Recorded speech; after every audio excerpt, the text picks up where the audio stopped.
राजा के पास एक सुंदर बकरा था।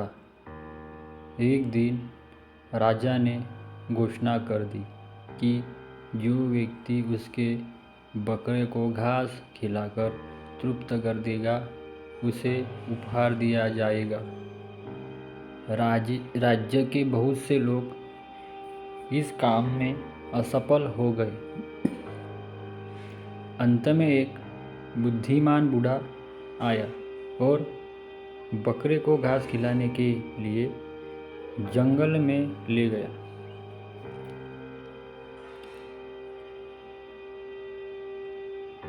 पुरानी लोक कथा के अनुसार एक राजा के पास सुंदर बकरा था।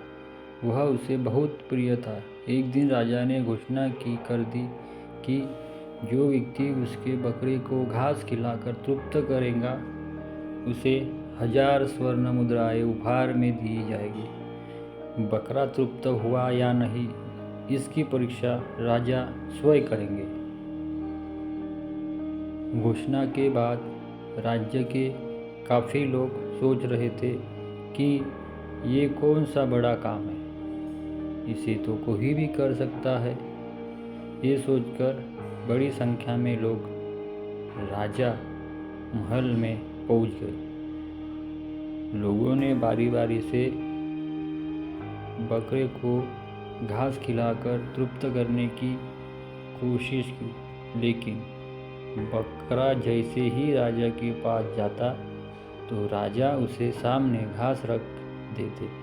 बकरा वह घास खाने लगता। काफ़ी लोग इस काम में असफल हो गए। सभी लोग ये मान चुके थे कि इस समस्या प्रतियोगिता को कोई जीत नहीं सकता। उसी राज्य में एक बूढ़ा बहुत बुद्धिमान था। वह भी राजमहल पहुंच गया। उसने बकरे को अपने साथ लिया और जंगल ले गया। पहले तो उसने बकरे को पेट भर घास खिला दी। उसके बाद बकरा जैसे ही घास खाने की कोशिश करता तो बूढ़ा उसे डंडे से मारने लगता। ऐसा ही करते करते सुबह से शाम हो गई। बकरा ये समझ गया कि अगर मैंने घास खाने की कोशिश की तो मुझे मार पड़ेगी। शाम को बूढ़ा बकरे को लेकर राजा के पास गया। राजा ने तुरंत ही बकरे के सामने घास रख दी।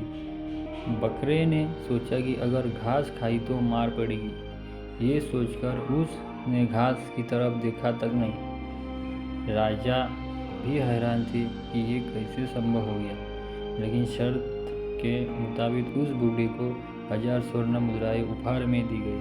कथा की सीख। इस छोटी सी कथा की सीख यह है कि हमारे जीवन में समस्या कोई भी हो उसका हल जरूर है। बस ज़रूरत है थोड़ा अलग सोचने की। इस कथा में बुद्धिमान बूढ़े ने थोड़ा अलग सोचा और बकरे को तृप्त करने की प्रतियोगिता जीत ली। इस तरह किसी भी समस्या में धैर्य से काम लेना चाहिए और थोड़ा अलग सोचने से कोई ना कोई रास्ता जरूर मिल जाता है। धन्यवाद।